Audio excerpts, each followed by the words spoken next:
प्रिय दर्शकों, नमस्कार। एक बार फिर से उपस्थित हूँ आप सबके सामने विश्लेषण जन्म कुंडली का इस कार्यक्रम के अंतर्गत। आज जो आपके सामने कुंडली लेकर के आया हूँ, ये कुंडली आई है श्री रामपुर, वेस्ट बंगाल, और चंद्रमा है कृष्ण पक्ष के त्रयोदशी तिथि, मार्गशीर्ष और कार्तिक का प्रभाव, दक्षिणायन में जन्मे हैं। इस वजह से हमें अब यहाँ पे एक चीज़ जो बहुत आवश्यक रखनी होगी कि हमें हमारे ऊपर पापक ग्रहों का प्रभाव ज़्यादा नहीं पड़ने देना है। पापक ग्रहों का प्रभाव होगा तो क्या होगा? व्यक्ति कर्कश होगा, कठोर होगा, दूसरे लोगों के संपर्क में आकर के अपनी मर्यादा भंग करने वाला होगा, विधर्मियों से और दूसरे देश के नागरिकों से संपर्क करने वाला होगा। पापक ग्रहों का प्रभाव ज़्यादा होगा तो क्या होगा? खूंखार होगा, कामुक होगा, निर्दयी तो नहीं होगा पर कठोर हो जाता है। यहाँ बहुत लोगों को अपने प्रभाव में रखने वाला या बहुत लोगों तक पहुँचने की इच्छा रखने वाला, साधुता थोड़ी कम सी हो जाती है, कामुकता बढ़ सी जाती है, तीखे नए नक्श, कटीले नेत्र और मांसल शरीर। तो ये पापक ग्रहों का प्रभाव है। इसमें कुछ काफ़ी हद तक लग्न का भी प्रभाव रहता है। जैसे लग्न गुरु का बना है, लग्न में शनि बैठे हैं, शनि असंतोषी प्रवृत्ति का बना देते हैं। तो ऐसी अवस्था में व्यक्ति कभी कभी दार्शनिक चिंतन करने वाला होता है और कभी कभी अव्यवहारिक चिंतन करने वाला होता है। कभी कभी उसकी बातों में एक बड़ा ही गांभीर्य छुपा रहता है और कभी कभी उसकी बातों में एक बड़ा ही ओछी मानसिकता दिख जाती है। हालांकि ये बहुत कम बार होता है। हेमंत ऋतु जिसमें जन्मे जातक प्रेम को पसंद करने वाले, बहुत लोगों को अपने प्रेम में फंसाने वाले, बहुत लोगों को अपने प्रेम के वशीभूत करने वाले और दिव्य आत्मा वाले होते हैं। उनकी आत्मा बड़ी ही शुद्ध और वैमनस्व से मुक्त होती है, वहाँ वैमनस्व नहीं होता है। बुधवार को जन्मे हैं और इस कुंडली के बुध जो हैं वो कौन हैं? सप्तम भाव के साथ साथ 10वें भाव के अधिपति, और बुध 12वें भाव में बैठे हैं। अब इसी को समझना होगा। जब जन्म कुंडली के 12वें भाव में 11वें भाव के स्वामी बैठे हैं सप्तमेश के संग, तो सप्तम भाव के स्वामी जब 12वें बैठेंगे और 11वें भाव का स्वामी भी 12वें बैठेगा तो व्यक्ति को जो शारीरिक सुख होगा, क्योंकि बुध के बारे में मैंने एक बात कही थी कि बुध और सूर्य कभी भी 12वें भाव में बहुत अच्छे, तो क्या बिल्कुल भी अच्छे परिणाम नहीं करते देखे गए हैं। किसी भी भाव के स्वामी होकर के अगर सूर्य और बुध 12वें भाव में जा रहे हैं तो इसका सीधा और स्पष्ट उत्तर होगा कि व्यक्ति वाचाल है। वाचाल का अर्थ अनर्गल प्रलाप करने वाला, अनर्गल किसी की बातों में जाने वाला, बेवजह की बातों में अपना दिमाग और समय प्रायः नष्ट करने वाला, व्यय को बहुत संतुलित तो नहीं पर फैशन वाली चीज़ों में व्यय का खर्च करने वाला। क्योंकि 12वां व्यय है तो एक तो बुद्धि का व्यय होगा, वाणी का व्यय होगा, और शुक्र भी 12 में बैठे हैं। तो शुक्र जब 12 में बैठेंगे तो व्यक्ति का धन अब फैशन वाली चीज़ों पे, सुरा शराब और सुंदरियों पे खर्च होता है, पुरुषों पे खर्च होता है। कई बार उसकी दीनता देखी ही नहीं जाती, वो कभी दीन होता ही नहीं है, अकर्मण्य होता ही नहीं है। और मैं तो ये भी बात कहता हूँ कि शास्त्र कहता है कि जब 11वें भाव के स्वामी का संबंध केंद्र के किसी भी भाव से हो जाता है तो व्यक्ति व्ययी मानसिकता का होता है। अब वो बुद्धि भी व्यय करे, धन भी व्यय करे, अपना पराक्रम भी व्यय करे, अपनी ऊर्जा भी नष्ट करे, मित्रता व्यय करे, धन भी व्यय करता है, अपने वाणी का व्यय करता है, फिर उसे व्यय नहीं वस्तुतः उसे क्षय कह दिया जाता है ना। तो हमें यहाँ पे इस बात की आवश्यकता होगी। 11वें भाव पे ही मेरी दृष्टि अभी भी है। सूर्य नीच के बैठे हैं, पर ध्यान से समझिए, उनका नीच भंग शनि के केंद्र में होने के कारण और धन भाव के अधिपति का लग्न में होने के कारण और अपने उच्च की राशि से तीसरे बैठने के कारण पापक ग्रह का बहुत ही उत्तम माना जाता है।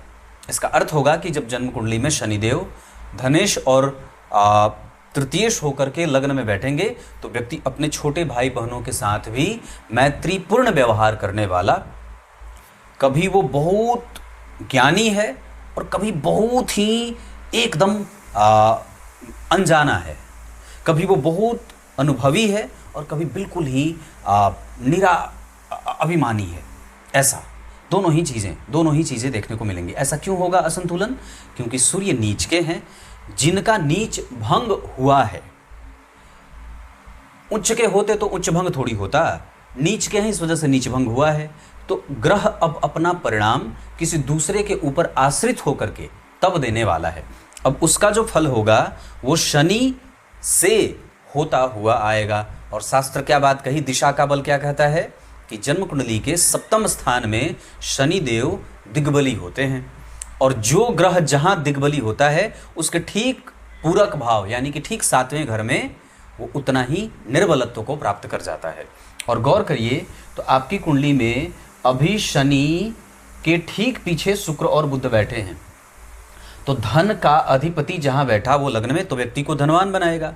पैतृक संपत्ति, पिता का सुख बड़ा बढ़िया मिलता है, माता पिता सबसे मैत्रीपूर्ण व्यवहार रहता है, दोस्त बन के रहते हैं।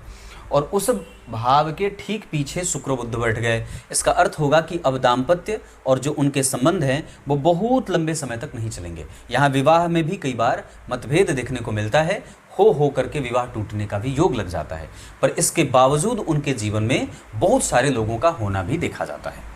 इसके अतिरिक्त उस पर बहुत सारे लोगों का हृदय पटल आ जाता है, बहुत सारे लोगों को वो अपने वश में करके, बहुत लोगों को अपने हिसाब से चलाने का एक बड़ा मजबूत भाव बन जाता है।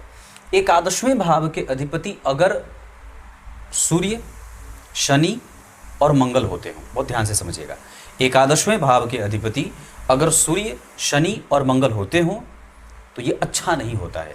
ये व्यक्ति को निरादर करने वाला, कठोर बनाने वाला, जिद्दी, हठी, गुस्सैल, कामी, निर्धन, अव्यावसायिक और बहुत ही कमज़ोर मानसिकता का बना देते हैं। एकादशवें के अधिपति अगर सूर्य, शनि और मंगल बनते हों तो, पर अगर कोई एकादशवें का स्वामी शुभग्रह बनता हो, चंद्रमा, शुक्र, बुध और गुरु, और यहाँ पे क्या बने हैं, शुक्र बने हैं, लेकिन अगर शुक्र बने हैं और एकादशवें भाव का अधिपति चाहे कोई भी ग्रह हो वो थोड़ा बहुत असंतुलित परिणाम करेगा ही करेगा। तो क्या करेगा, कामुक बनाएगा, कठोर बनाएगा, जिद्दी बनाएगा, दूसरों को बहला फुसला करके धन कमाने वाला बनाएगा, कुछ भी नहीं होगा तो कुछ भी कर लेने वाला बनाएगा, विदेशियों के संपर्क में रहने वाला बनाएगा, विश्वामित्र जैसे व्यक्ति की तपस्या भंग करने वाला हो जाता है। कुबेर की भी संपत्ति अगर दे दी जाए और एकादशवें भाव का स्वामी अगर 12वें भाव में बैठा है तो व्यक्ति निर्धन हो जाता है और नितांत गरीबी उसको देखनी पड़ती है। पर ये कब होगा, जब जन्म कुंडली के एकादशवें भाव के स्वामी कोई पापक ग्रह सूर्य, शनि और मंगल बनते हों। लेकिन इसके अतिरिक्त अगर 3 ग्रह अन्य बन जाते हों, शुक्र, चंद्रमा, बुध और गुरु, तब ये सारी बातें नहीं होंगी और फिर व्यक्ति संतुलित होता है, धनवान भी होता है, बहुत मजबूत बुद्धि का होता है, अनुभवी होता है और समाज को देने वाला भी बनता है। ब्राह्मणों का आदर होने लगे, सत्कार करे, धर्म में पैसा खर्च करे, धार्मिक हो जाए, नशा करने वाला भी होता है, सुंदर कपड़ों पे खर्च करने वाला होता है, रिश्तेदारों को, अपने बच्चों को पोषित करने के लिए किसी भी हद तक जा सकता है। ये बड़ा अच्छा और व्यापक परिणाम है मैं आपको जो बता रहा हूँ। तो ये एकादशवें भाव का भेद मैंने मिटा दिया। बात करते हैं हस्त नक्षत्र। वस्तुतः ये नक्षत्र चंद्रमा का है, पर इसके स्वामी देवता भगवान सूर्य हैं, सविता। तो ओम सवित्रे नमः या श्री सवित्रे नमः, इस मंत्र का जप 7000 बार अमावस्या को, पूर्णिमा को, ग्रहण काल में, सर्वार्थ शुद्धि योग में, रवि पुष्य योग में, अमृत काल में, जो भी बढ़िया मुहूर्त मिल जाए उसमें इस मंत्र का जप करने से सूर्य और बल आपकी कुंडली में, इस कुंडली के लिए धर्म भाव के अधिपति का बल बढ़ जाएगा और आपके नक्षत्र में जन्मे होने का जो दोष होता है वो खत्म हो जाएगा। साथ ही साथ जावित्री की जड़, ये चंद्रमा हस्त नक्षत्र में है ना, हाँ चंद्रमा हस्त के हैं, जावित्री का जड़ अगर मिल जाए, जावित्री मिल जाता है किसी भी पौधे की दुकान पे, तो वहाँ से उसका जड़ उखाड़ करके अपने दाहिनी भुजा में बांधना चाहिए या बाईं भुजा में बांधना चाहिए, गले में भी बांध सकते हैं ताबीज़ में करके, और इसी मंत्र का जप करना चाहिए। अपने घर को गुलाब के पुष्प से, गेंदे के पुष्प से, चमेली के पुष्प से निरंतर सजा करके रखना चाहिए। घर के आगे रंगोली बनाना चाहिए और अगर हो सके तो भगवान सूर्य की विधिवत उपासना करनी चाहिए। दशम स्थान में चंद्रमा बैठे हैं कन्या राशि के, इस वजह से व्यक्ति खुले मानसिकता का है, पद से ज़्यादा उसको प्रतिष्ठा की भूख है। मेरी खुद की कुंडली में कन्या राशि में चंद्रमा बैठे हैं, धनु लग्न की कुंडली है, तो क्या बात कही मैंने कि प्रतिष्ठा सबसे ज़्यादा प्रिय है। और कई बार तो वो ये बहुत ज़्यादा दार्शनिकता भी दे देते हैं। इतना ही नहीं, जन्म कुंडली के अष्टम भाव के स्वामी का दशम में बैठना माता और पिता के बीच में मतभेद भी देने लगते हैं। हालांकि यहाँ पे कन्या राशि में बैठे हैं, शनि और राहु से प्रभाव चंद्रमा पीड़ित हो जाएंगे, कृष्ण पक्ष के त्रयोदशी के हैं, इस वजह से आमदनी एक जैसी नहीं रहेगी, पर काम हमेशा चलेगा। आमदनी एक जैसी नहीं रहेगी, काम हमेशा चलेगा। और जब तक आप स्वतंत्र होकर के अपना काम नहीं करेंगे तब तक आप सफल भी नहीं होंगे। यहाँ व्यक्ति राजनीति भी करता है, दिलचस्पी राजनीति में भी रहती है, व्यवसायिक नेचर कम होता है, समाज का प्रतिष्ठित होता है, ज्ञानी होता है, बुद्धिमान होता है और ग्रंथों को समझने वाला होता है, तात्विक दार्शनिक होता है, तत्व को समझने वाला दार्शनिक होता है। जहाँ पे तत्वों की विशद विश्लेषण की जाती है, ऐसे विषयों को समझने में ऐसे लोग माहिर होते हैं।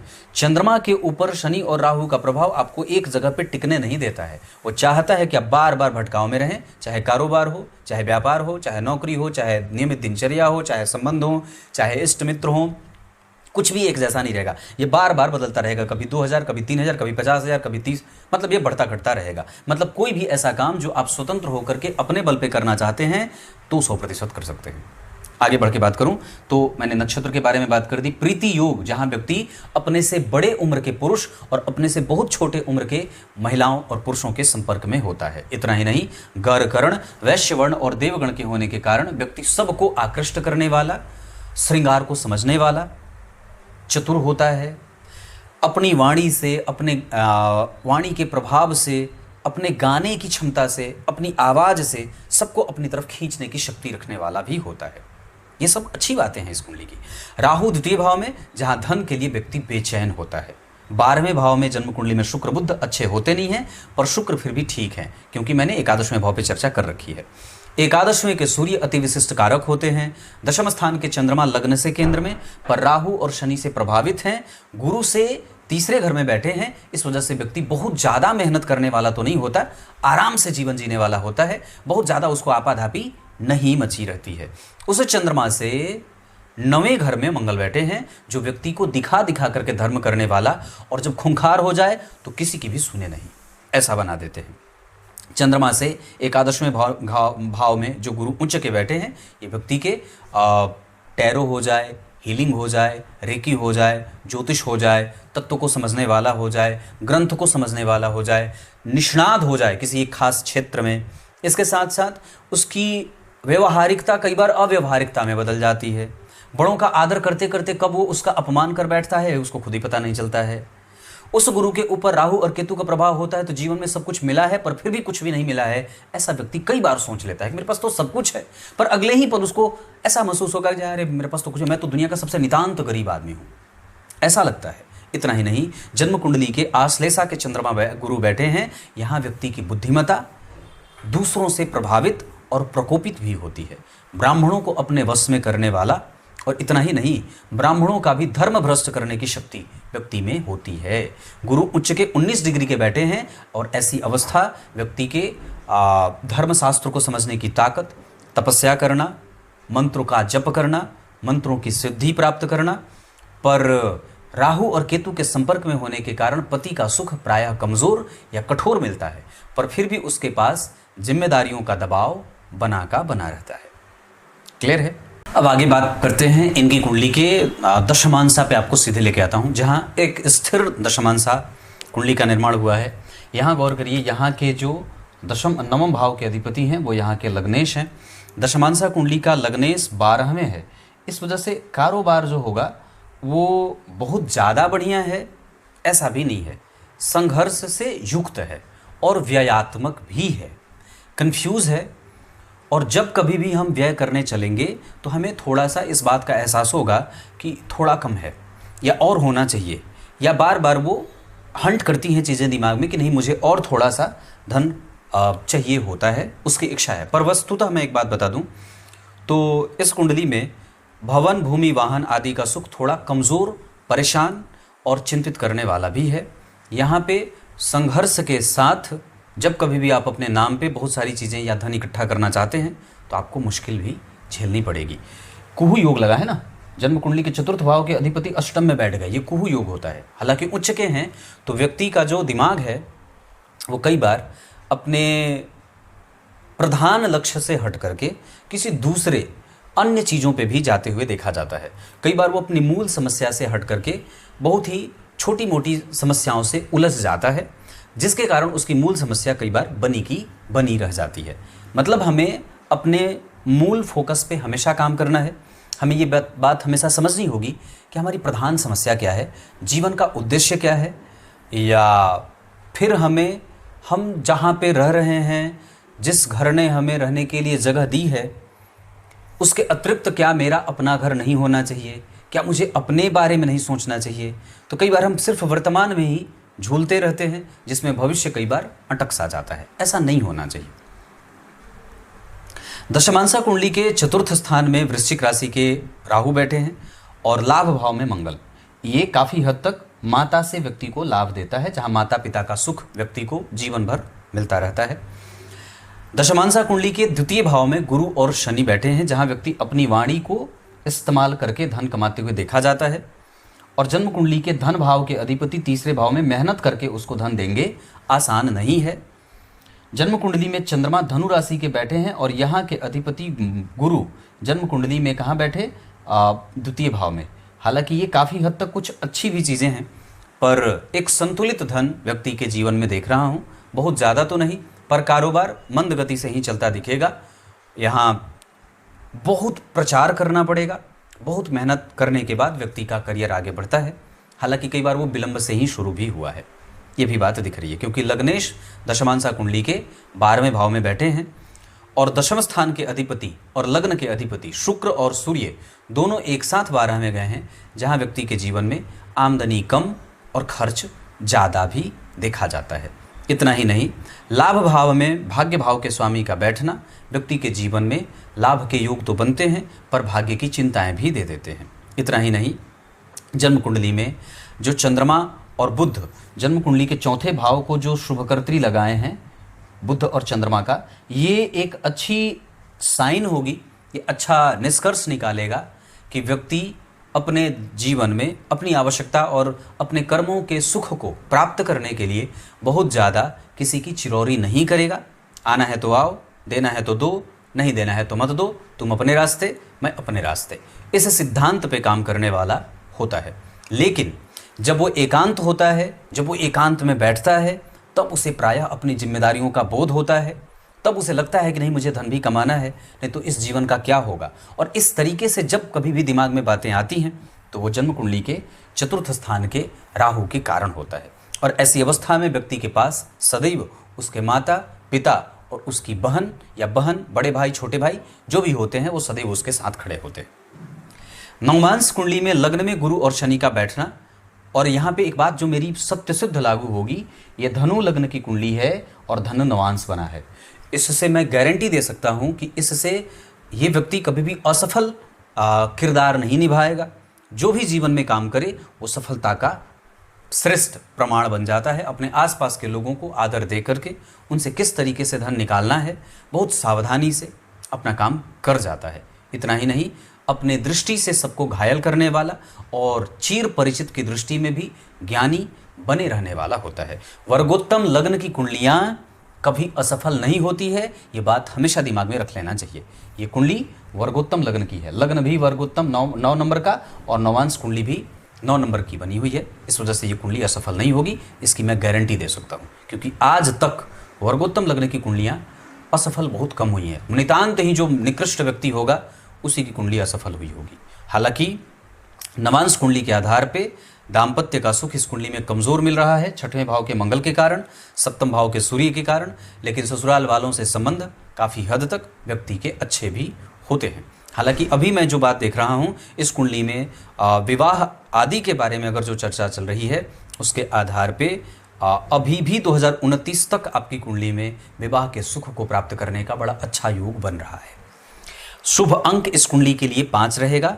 शुभ रंग रहेगा इस कुंडली के लिए गेरुआ और काला सफ़ेद, ये तीनों इस्तेमाल कर सकते हैं। इसके अतिरिक्त इस कुंडली में धन कमाने के लिए आपकी कुंडली के आधार पे आप पश्चिम और उत्तर दिशा में जाना ज़्यादा बेहतर रहेगा। इसके अतिरिक्त आपकी कुंडली का रिसर्च, ज्योतिष समझ, शास्त्रों की अनुभव, ज्ञान का, और उसको सही तरीके से इम्प्लीमेंट करना, लोगों को स्वस्थ करना, लोगों को कंसल्टेंट करना, ये सब चीज़ें इस कुंडली में बनी हुई हैं। इसके अतिरिक्त आप खाने पीने का काम, दूध का काम और कपड़े का काम, बिल्डिंग मटेरियल का काम, हार्डवेयर का काम और अपना कोई भी काम, इसमें से मैंने जितना बताया है, ट्रांसपोर्ट आदि का काम भी कर सकते हैं। ज्योतिष से संबंधित क्षेत्रों में रुचि बहुत अच्छी है और इसमें भी व्यक्ति सफल हो सकता है। कुछ इसी तरीके से आज के इस कार्यक्रम का समापन करते हैं। तब तक के लिए आगे और भी बातें बता दूं। इस कुंडली में जो अब अंतिम स्वरूप है इस कुंडली का, अपने व्यवहार को और भी ज़्यादा हमें मजबूत बनाना है और उसको और भी ज़्यादा बेहतर बनाना है, कह सकते हैं एक व्यक्ति के तौर पे। धन इस कुंडली में मेहनत करके आने वाला है, इस वजह से मेहनत बढ़ाइए। इसके अतिरिक्त आपकी कुंडली में पराक्रम बहुत बढ़िया है और आप मेहनत करके ही सब कुछ इकट्ठा करेंगे, आपको कुछ भी मिलेगा नहीं किसी से। इस कुंडली में भवन, भूमि, वाहन का सुख देर से और किसी दूसरे के नाम पे और स्वयं के धन से किया जाने वाला दिख रहा है। संतान, दाम्पत्य, विवेक, बुद्धि, ये सब संघर्ष के साथ दिखाई दे रहे हैं, पर विवाह आदि का सुख इस कुंडली में सामान्यतया ठीक ठाक है, कमजोर नहीं कहूँगा। नौकरी और व्यापार, ये कुंडली नौकरी भी कर सकती है और दूसरे नंबर पे व्यवसाय कर सकती है। ये प्राइवेट नौकरी से ज़्यादा, हालांकि चंद्रमा के कमज़ोर होने के कारण अपना व्यवसाय सबसे ज़्यादा बढ़िया है। इस कुंडली के आधार पे इस कुंडली का रिसर्च, तत्व का ज्ञान, धर्म का ज्ञान, दर्शन की समझ, न्याय और दर्शन को जानना, ज्योतिष, रेकी, हीलिंग, टैरो, वास्तु, ये सब इस कुंडली के लिए बहुत अच्छे और उत्तम बने हुए हैं। इसके अतिरिक्त इस कुंडली में धर्म के बल को और बढ़ाना है, कठोर तप नहीं करना है, सौम्यता से भगवान के पास बैठ करके उनको याद करना है, उनको सदैव उनके प्रति आभार व्यक्त करना है, उनको हमेशा ही अपना भाव बेहतर वाला रखना है, ऐसा गंदा वाला नहीं कि जो है वो ज़बरदस्ती एक मुझे प्राप्त चाहिए, ऐसा वाला नहीं। कर्म क्षेत्र ठीक है इस कुंडली में, आप राजनीति वगैरह लोगों को मिला करके एजेंट और शेयर ब्रोकर का काम भी आपकी कुंडली में बनता है। ऐसे विदेशी निवेश, बाहर जन्मस्थान से तो इस कुंडली में जाना कोई विशेष दिख नहीं रहा है, इस वजह से जन्मस्थान पे रहना ही ठीक रहेगा। इसके अतिरिक्त आपकी कुंडली प्राप्त कर लेगी, किसी के पास आपको हाथ पसारने की आवश्यकता नहीं पड़ेगी। संतति को लेकर के इस कुंडली में सुख संतान का बहुत अच्छा है, इसमें कोई दो राय नहीं है। इस कुंडली में मंगल वृषभ के बैठे हैं, इस वजह से व्यक्ति जहां से प्रेम मिलना होता है कई बार वहां से नहीं मिलता, और जहां से नहीं मिलना होता है वहां झोली भर जाती है। इस कुंडली में गुरु की दृष्टि 12वें शुक्र और बुध पे है, इस वजह से भगवत भक्ति इस कुंडली में सदैव रहेगी। द्वितीय भाव पे गुरु की दृष्टि है, इस वजह से धन कमाने में थोड़ी दिक्कत होगी। चतुर्थ स्थान पे गुरु की दृष्टि है, इस वजह से व्यक्ति माता, पिता, भाई, बहन, सुख सौख्य की प्राप्ति करने वाला। शनि की दृष्टि तीसरे भाव पे, 7वें और 10वें भाव पे है, जहां व्यक्ति को कई बार आंतरिक कलह से भी जूझते हुए देखा जा सकता है। खास करके आपको सावधान रहना होगा। 2030 के जनवरी से लेकर के 2035 के जून तक ये दशा ठीक नहीं रहेगी। इस दशा काल में एक और जो दशा जो आपको थोड़ा परेशान कर सकती है वो 2043 से लेकर के 2044 तक की रहेगी। एक दशा जो 2044 से शुरू होगी वो भी थोड़ी बहुत कष्ट देने वाली ही बन रही है, जहां 2044 से लेकर के 46 तक, मतलब बुढ़ापा हमें शनि की दशा में काटना होगा।